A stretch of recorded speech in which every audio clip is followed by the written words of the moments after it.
오늘 우리가 명심해야 할 권면들이라는 제목으로 함께 말씀 나눕니다. 고슴도치 딜레마, 고슴도치는 다 아시죠? 고슴도치 딜레마라는 말이 있습니다. 또는 호저 딜레마다 이렇게 이야기하기도 합니다. 사이가 가까워질수록 이기심 때문에 상처를 입는 현상을 가리킵니다.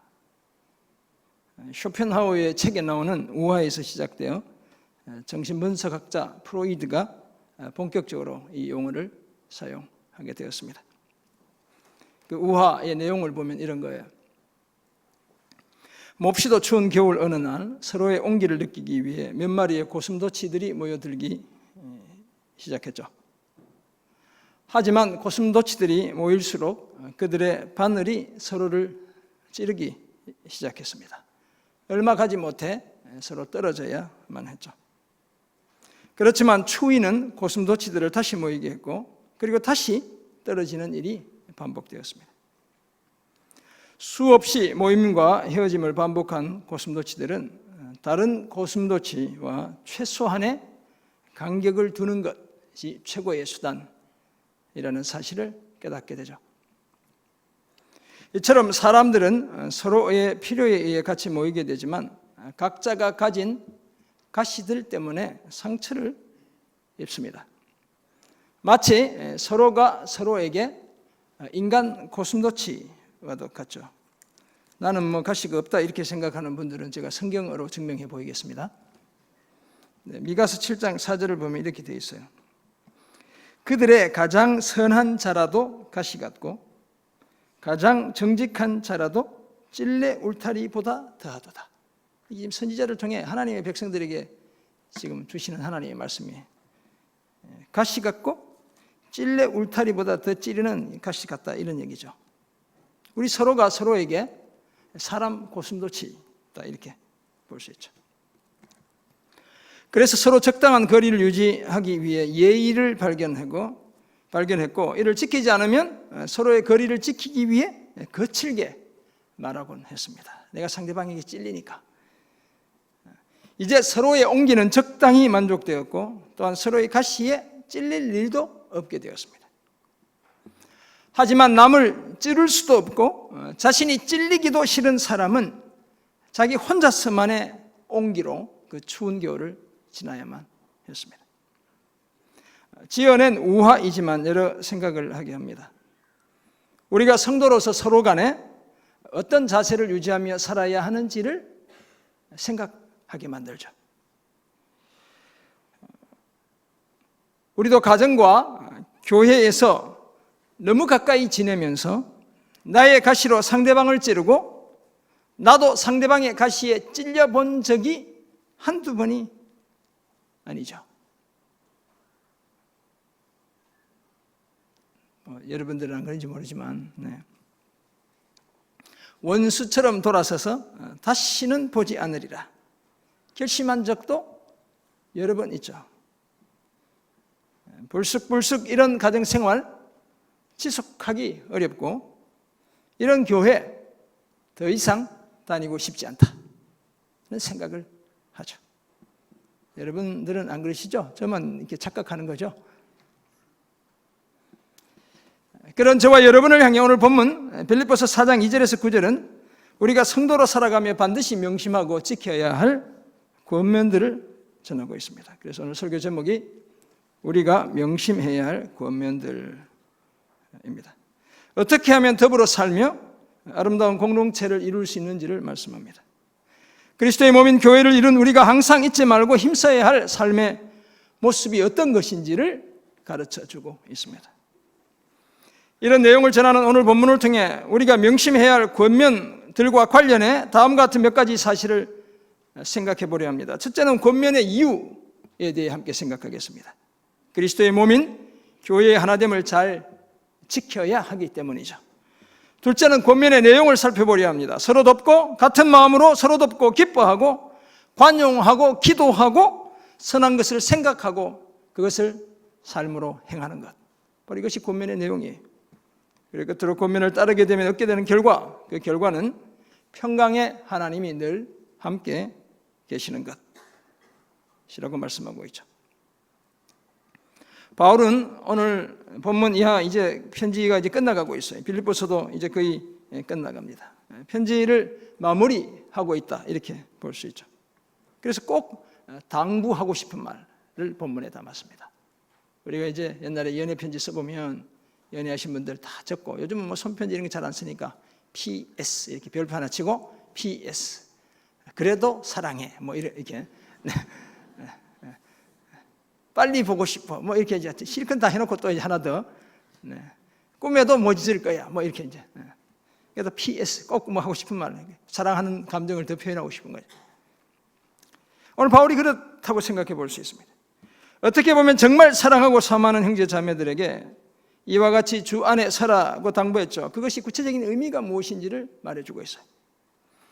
바울은 그리스도의 몸된 교회를 이룬 성도들이 자신과 공동체의 유익을 위해 어떤 삶을 힘써야 하는지를 여러 각도에서 말해주고 있습니다. 마치 주님이 비유를 들려주시고 교훈을 하시고 가르치시고 귀 있는 자는 들을지어다 라고 말씀하셨던 것처럼 저에게 들렸어요. 이제 오늘 본문이 전하는 우리가 명심해야 할 권면들에 대해 좀 더 구체적으로 살펴보겠습니다. 먼저 권면의 이유로 그리스도의 몸인 교회의 하나됨을 잘 지켜야 하기 때문이에요. 오늘 본문 2절에 따르면 빌립보 교회 성도들 중에 특별히 갈등이 있었다는 사실을 발견합니다. 이렇게 말씀하죠. 내가 유오디아를 권하고 순두계를 권하노니, 이름도 독특하죠. 순두부가 생각나게 하는, 주 안에서 같은 마음을 품으라 이렇게 이야기하고 있죠. 제가 헬라어 원어를 좀 보았더니, 그래서 그 원어의 의미를 살려 한번 번역을 해보면 이런 거예요. 유오디아야 내가 권한다, 순두계야 내가 권한다, 제발 주 안에서 같은 마음을 품어라, 이렇게 된 거예요. 우리는 뉘앙스가 좀 잘 안 살아나고 있죠. 그냥 평범한 권면처럼 보이지만 이 갈등이 심상찮다는 걸 알 수 있어요. 권한다는 말을 유오디아와 순두계에게 각각 다 사용하고 있어요. 어느 한 사람만 더 권하거나 덜 권하는 뉘앙스를 주지 않기 위해서. 이 편지가 가고 있잖아요. 편지로 글을 보게 되는 것이죠. 그러니까 유오디아, 야 너만 권한다, 순두계 너도, 이렇게 하지 않고 유오디아에게 내가 권한다, 순두계에게 내가 권한다, 똑같이 권한다는 말을 사용한다는 거예요. 권면을 받고 두 사람이 서로 같은 마음을 품어야 문제가 해결될 수 있다고 생각했기 때문이죠. 그리고 이 두 사람의 이름은 다 여성 명사로 사용되고 있습니다.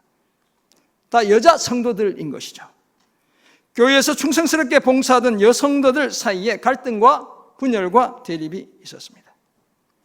아마도 이 여인들은 바울이 복음을 전하던 초기부터 예수를 믿었던 교회의 핵심 인물들이었을 것입니다. 교회의 일꾼들이었을 거예요. 사도행전을 보면 바울이 빌립보를 방문해 처음 복음을 전하고 믿었던 사람도 자주색 옷감 장수 루디아라는 여인이었죠. 이 갈등이 무엇 때문인지 성경이 밝히고 있지는 않지만 그 정도가 꽤 심각했던 것 같습니다. 바울이 이미 한마음 한뜻으로 서서 복음의 신앙을 위해 협력하라고 1장 27절에 당부했죠. 이 깃바른 내용과 함께 한마음 한뜻 하나되라는 내용이 빌립보서에서 계속 반복돼요. 잘못된 거짓 교사들의 위험, 교회 안에 있는 갈등, 이런 요소들이 바울이 자꾸만 이 표현을 쓰게 만드는 거예요. 마음을 같이 하고 같은 사랑을 가지고 뜻을 합하여 한 마음을 이루라 당부했습니다. 너희 안에 그리스도 예수의 마음을 품으라고 말한 것은 다 같은 마음을 가져야 한다는 이야기죠. 다 이런 교회적 상황이 영향을 끼치고 있는 것입니다. 저들 스스로 이 문제를 해결할 수 없다고 판단한 바울은 참으로 멍에를 같이 한, 자신과 멍에를 같이 한 너로 지칭되는 3절 보면 이렇게 되어 있죠. 또 참으로 나와 멍에를 같이 한 너에게 내게 구하노니, 이 너라는 사람에게 중재자가 되어줄 것을 요청하고 있어요. 복음의 자신과 함께 힘쓰던 저 여인들을 돕고 그 외에 글레멘드 또 다른 동역자들을 도우라고 당부하고 있습니다. 왜냐하면 저들의 이름이 모두 함께 생명책에 기록되어 있기 때문이라는 것입니다. 같은 하나님의 자녀요 새 언약 백성들이기 때문이죠. 근데 여기서 너라는 사람이 누군지에 대해 구체적으로 특정되고 있지 않아요. 오늘 3절 이하에 내려가도 이 너가 누구를 가르치는지 분명하게 드러나지 않는다는 거예요. 복음과 함께 힘쓰던 저 여인들을 돕고 글레멘드와 그 외의 동역자를 도우라고 말하는 그 너라는 사람이 누군지 구체적으로 드러나고 있지 않죠.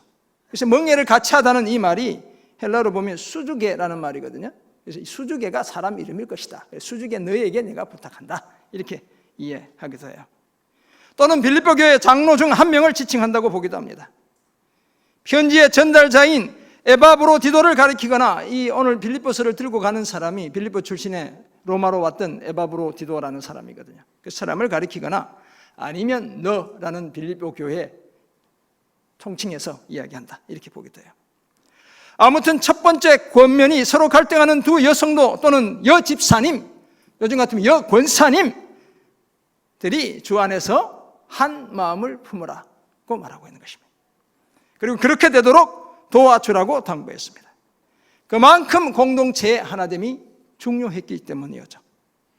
사랑하는 성도 여러분, 복음에 합당한 삶을 힘쓰면서도 서로 한 마음 된다는 것, 이것이 이토록 어렵습니다. 복음 사역 초기부터 힘껏 바울을 도왔던 두 여인도 그러했죠. 저들은 그리스도와 그리스도의 복음에 대해 그리고 바울의 삶과 헌신과 진정성에 대해 누구보다 더 잘 알았던 사람들이죠. 어떻게 보면 요즘 같으면 여전대 회장들인 거예요. 총여전대 연합회 임원들인 거예요. 권사회 회장님들이죠. 부서의 부장으로 섬기는 여자 집사님들, 권사님들인 거예요. 그럼에도 서로 대립하고 갈등했다는 거예요. 왜냐하면 고슴도치처럼 저마다 상대방을 찌르는 뾰족한 가시를 가지고 있기 때문이었죠. 그러므로 우리는 복음에 헌신하고 교회에 충성을 다하면서 늘 내 가시가 너무 튀어나와 상대방을 찌르고 있지 않는지 주의해야 합니다. 내 눈빛이 너무 차갑지는 않는지, 날카롭지 않는지, 내 목소리가 너무 크진 않는지, 내 얼굴 표정이 너무 굳어 있지 않은지, 내 몸짓이 너무 과장되지 않은지 우리는 우리 자신을 살펴야 합니다. 만약 우리가 사랑하는 성도들과 천국에서 더불어 지낼 것만 생각한다면 그것은 얼마든지 영광스럽고 은혜로운 것이죠. 반면에 이 땅에서 이웃하며 더불어 사는 건 사실 이야기가 다른 이야기죠. 함께 교회를 이루며 서로 배려하고 그리스도의 온전한 몸으로 세워지는 것이 여간 어려운 것이 아닙니다. 조금만 내가 손해보는 것 같아도 우리는 목소리를 높이고 표정을 굳게 하고 감정을 드러내죠. 친하니까 더 그렇게 하죠. 잠시 가시를 숨기다가도 끝끝내 예리한 그 끝을 다 드러내고 맙니다. 그런 우리를 향해 바울은 주 안에서 같은 마음을 품으라고 당부했습니다. 서로 같은 마음을 품도록 도와주는 역할을 하라고도 당부했죠.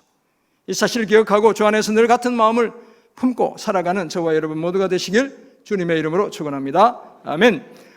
둘째, 오늘 본문이 전하는 권면의 구체적인 내용이 참 많죠. 같은 마음을 가지고 서로 돕고 기뻐하고 관용하고 기도하고 선한 것들 생각하고 그것을 실천하는 것, 바로 이것이 권면의 내용이에요. 2절을 통해 바울은 먼저 주 안에서 같은 마음을 품으라고 말했고 3절을 통해 그렇게 되도록 서로 도우라고 당부했습니다. 왜냐하면 예수를 믿는 성도들은 모두 그 이름이 생명책에 기록된 사람들이기 때문이죠. 그런 성도들은 주 안에서 항상 기뻐해야 합니다. 4절이 그렇게 말씀하죠. 주 안에서 항상 기뻐하라. 내가 다시 말하노니 기뻐하라. 이렇게 기뻐할 수 있는 이유는 우리의 아픔과 슬픔과 절망과 좌절과 결핍까지도 주 안에선 모두 긍정의 에너지가 되기 때문에 그렇습니다. 그래서 그런 연약함들을 주께로 가져가야 돼요. 그것이 긍정의 에너지로 변하게 되는 것이죠. 그래서 주 안에 있으면 항상 기뻐할 수 있습니다. 거기다 주께서 오실 날이 가깝기에 우리의 관용을 모든 사람이 알게 해야 합니다. 이 관용이라는 말은 부드럽고 친절하고 양보하고 참아주는 것을 의미해요. 그렇게 하기 위해서는 우리의 이기심을 버려야 하죠. 다른 지체들을 위해 내 권리를 포기할 줄 알아야 합니다. 거친 내 목소리로 내 주변 사람들을 놀라게 하지 않아야 하죠. 왜냐하면 주님이 곧 오셔서 우리가 어떻게 생각하고 행동했는지를 판단하실 것이기 때문에 그렇습니다. 그리고 염려하기보다 모든 일에 기도와 간구로 우리의 구할 것을 하나님께 감사함으로 아뢰어야 합니다. 예수님도 그렇게 말씀하셨죠. 목숨을 위하여 무엇을 먹을까? 무엇을 마실까? 몸을 위하여 무엇을 입을까? 염려하지 말라고 하셨죠. 응답하실 하나님을 믿고 감사함으로 올려드리는 우리의 기도가 염려를 몰아내게 되는 것입니다. 하나님을 신뢰하며 감사함으로 기도할 때 모든 지각에 뛰어난 하나님의 평강이 그리스도 예수 안에서 우리의 마음과 생각을 지키게 되는 것이죠. 여기에 대해 늘 참된 것, 경건한 것, 이 경건하다는 것은 존경받을 만한 것을 의미해요. 옳은 것, 정결한 것, 사랑받을 만한 것, 칭찬받을 만한 것, 덕이 되고 길일 만한 것을 생각해야 합니다. 거짓되고 천박하고 잘못되고 부정하고 밉고 비난받고 흠이 되고 욕먹을 일들은 아예 생각조차 하지 않아야 합니다. 그리고 지금까지 배우고 받고 듣고 본 바를 행해야 하죠. 그때 비로소 하나님의 평강이, 하나님의 그 평강이 우리와 함께 하심을 경험할 수 있게 되는 것입니다. 사랑하는 성도 여러분, 이런 삶을 힘쓰는 것은 교회 공동체를 이룬 성도로서 우리가 마땅히 감당해야 할 삶의 모습들입니다. 그래야 우리가 함께 만들어가는 이 교회가 세상과 확연히 구분되는 것입니다.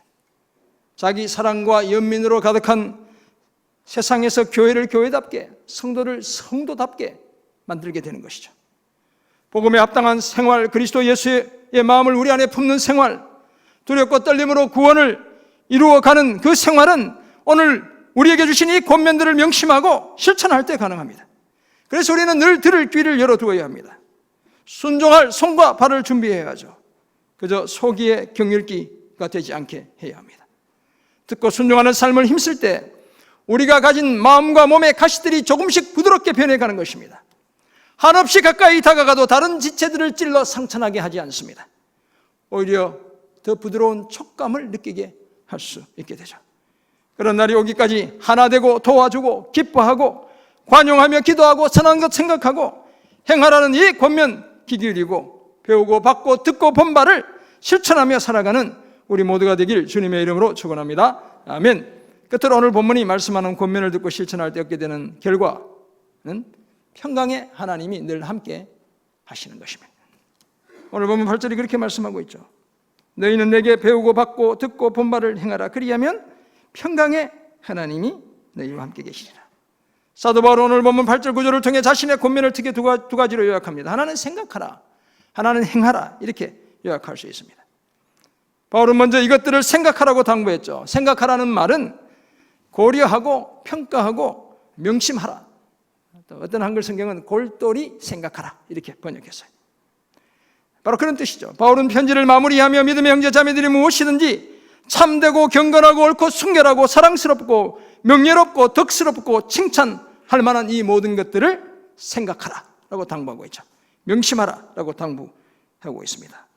8절 끝 보면 이것들을 생각하라 이렇게 이야기하고 있죠. 8가지, 이렇게 헤아려 보면 8가지나 되는 그 신앙생활의 아름다운 덕목들을 골똘히 생각하고 명심할 것을 당부했습니다. 왜냐하면 이 덕목들은 우리 그리스도인들의 삶의 표준이기 때문에 그렇습니다. 또한 이런 덕목들이 성도들을 더욱 하나 되게 하고 세상을 향해서도 교회 공동체의 선한 모습을 드러나게 하기 때문에 그렇죠. 이제 바울은 단지 생각하는 것을 넘어 오늘 본문 9절을 통해 이것들을 행하라라고 말씀하고 있습니다. 이 9절 보면 너희는 내게 배우고 받고 듣고 본 바를 행하라 이렇게 되어 있죠. 실천하라는 것입니다. 헬라어 성경 보면 똑같이 이것들을 행하라 이렇게 똑같이 8절과 9절이 두 번 반복적으로 기록되어져 있어요. 그리고 실천해야 할 것 4가지로 나누고 있습니다. 자신으로부터 배우고 받고 듣고 본 것을 행하라는 것이죠. 어떻게 보면 3장 17절에서 나를 본받으라고 했던 바울이 다시 한 번 더 나를 본받으라 라고 당부하는 것입니다. 참되고 경건하고 옳고 순결하고 사랑스럽고 명예롭고 덕스럽고 칭찬받을 만한 것들을 명심할 뿐 아니라 실천하라고 당부했습니다. 이런 삶은 성도들이 경건한 생활을 힘쓰게 해서 믿음의 역사를 이루게 하고 사랑의 수고를 그치지 않게 합니다. 성도들을 하나님의 성령으로 봉사하게 해서 성화의 과정으로 이끌어 가게 되는 것입니다. 이런 삶을 지속할 때 얻게 되는 결과가 바로 평강의 하나님이 늘 함께 하시는 것입니다. 사랑하는 성도 여러분, 진정한 평화는 세상이 줄 수 있는 것이 아닙니다. 그 별명이 평화의 왕이신 주님만이 줄 수 있습니다. 그래서 예수님이 이렇게 말씀하셨죠. 평안을 너희에게 끼치노니 곧 나의 평안을 너희에게 주노라. 내가 너희에게 주는 것은 세상이 주는 것과 같지 아니하니라. 너희는 마음에 근심하지도 말고 두려워하지도 말라. 주님 자신이 가진 그 평안을 주시겠다. 그 평화를, 그 평강을 주시겠다고 말씀하셨어요. 이것은 세상이 주는 것과 다르고 모든 근심과 걱정과 두려움을 다 몰아내는 그런 평화죠. 하나님이 주시는 이 평화를 지속적으로 누리기 위해 우리는 믿음의 아름다운 덕목들을 명심해야 하고 그것들을 행해야 합니다. 우리가 배우고 받고 듣고 본 복음의 진리를 삶으로 실천해야 하는 것이죠. 삶의 그 근거마저 다 허물어뜨리는 큰 지진이 나고 지진 후에 땅에 있는 모든 것을 삼켜버릴 듯한 쓰나미가 밀려와도 평화를 잃지 않는 비결이 있다면 평강의 하나님께 피해가는 것입니다.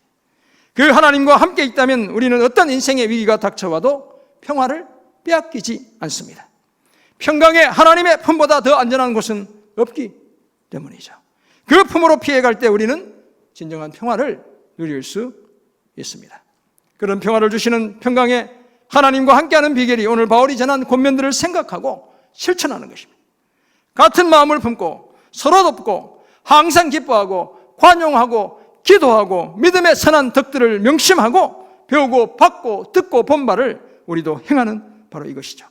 아름다운 믿음의 덕목들을 명심하고 실천해서 평강의 하나님과 늘 함께 하시는, 평강의 하나님이 늘 함께 하시는 그 복을 누리는 저와 여러분 모두가 되시길 주님의 이름으로 축원합니다. 아멘.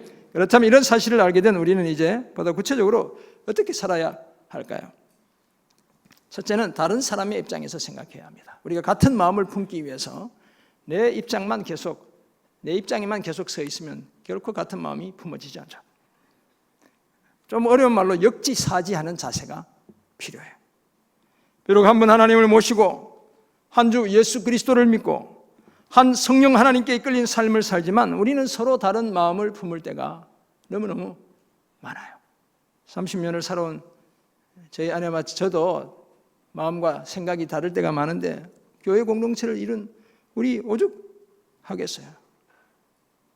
그래서 같은 마음을 품는 데는 반드시 의지의 작용이 필요해요. 결단이 필요하다는 거예요.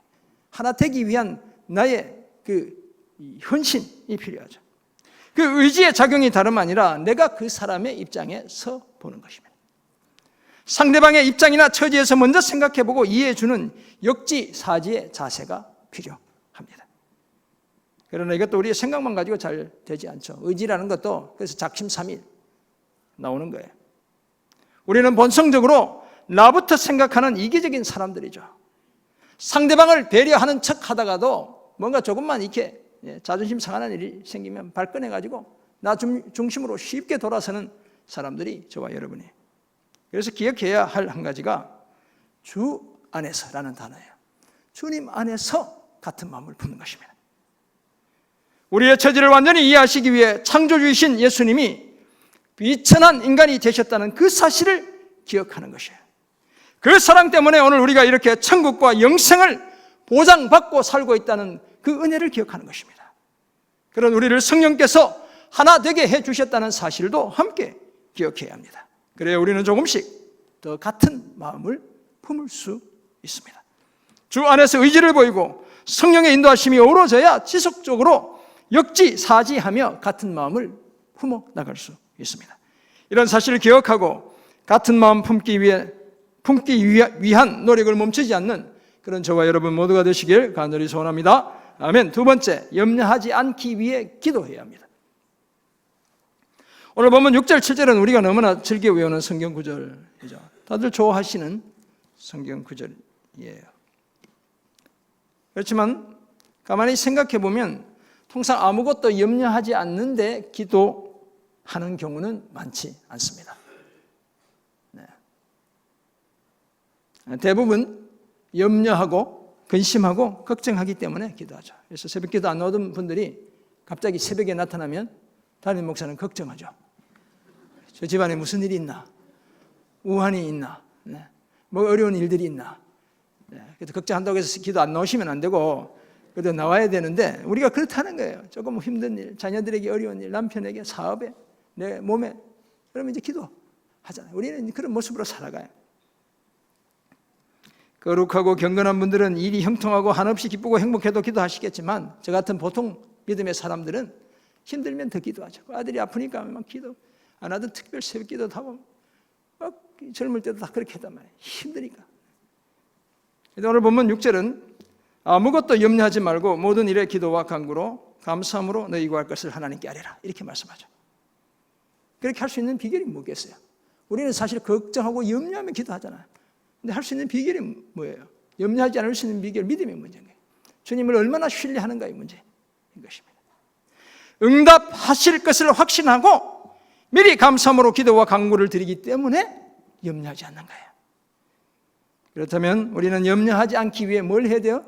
기도해야 합니다. 그것도 기도하게 하시는 하나님께 오늘 특별히 눈물 흘리고 가슴 쥐어 뜯으며 기도하게 하시는 하나님께 감사하며 기도하는 거예요. 그때 비로소 모든 지각에 뛰어난 하나님의 평강이 그리스도 예수 안에서 우리의 마음과 생각을 지켜주신대요. 그냥 오늘 우리가 몇 가지 가진 기도의 목록이 응답받는 것과 비교할 수 없는 하늘의 평화로 우리 가슴 가득 채워주시는 응답을 주시겠다는 거예요. 염려하지 않기 위해 기도함으로 염려에서 벗어나고 하나님이 주시는 평강을 마음껏 누리는 그런 저와 여러분 모두가 되시길 간절히 소원합니다. 아멘. 앞에서 소개해드린 고슴도치 딜레마는 오늘 우리가 겪고 있는 솔직한 삶의 현실입니다. 겉으로 한없이 친한 척하는,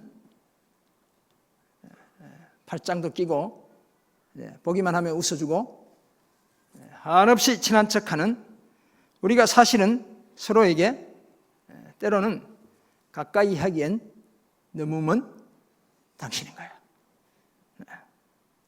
저마다 찌르는 가시를 깊숙이 숨기고 살아가는 존재, 어쩌면 저와 여러분일 수 있어요.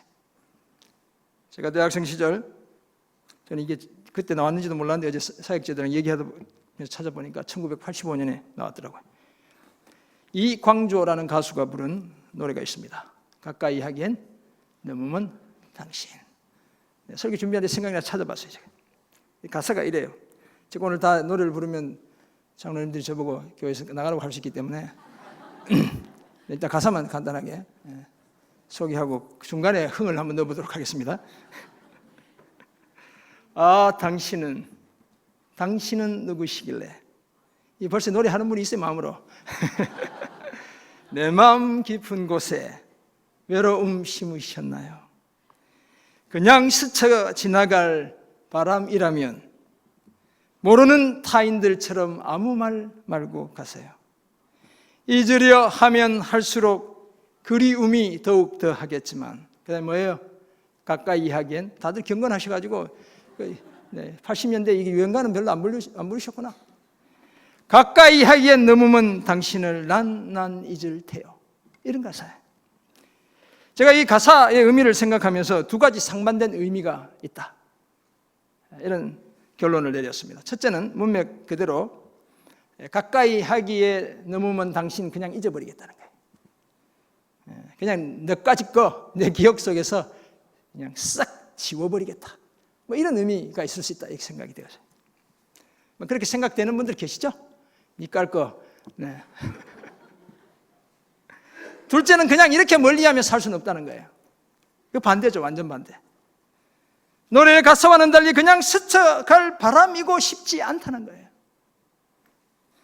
그래서 가까이 하기엔 너무 먼 당신이라고 애절하게 노래하고 있죠. 제발 가까이 할 당신이 되어달라고. 그런데 오늘 예수 믿고 교회 공동체를 이룬 우리는 서로에게 가까이 하기엔 너무 먼 당신이 아니고 우리는 어떤 존재예요? 가까이 할 수밖에 없는 당신인 거예요. 우리는 어떤 존재라고요? 가까이 할 수밖에 없는 당신이 오늘 저와 여러분인 거예요. 잠시 가까이 하기엔 너무 먼 당신처럼 느껴질 수는 있어도 우리는 결코 서로 멀리 할 수 없는 사람들이죠. 우리는 지금 이 땅의 교회에서나 장차 하나님 나라에서 영원히 가까이 해야 할 당신들인 것입니다. 그런데 실제 고슴도치는 어떻게 추위를 극복할까요? 학자들에 따르면 가시로 찔러대며 서로 적당한 거리를 유지하기를 반복하는 것이 아니고 바늘이 없는 머리를 맞대며 서로의 체온을 느끼며 그렇게 수면을 취하고 겨울을 난다는 거예요.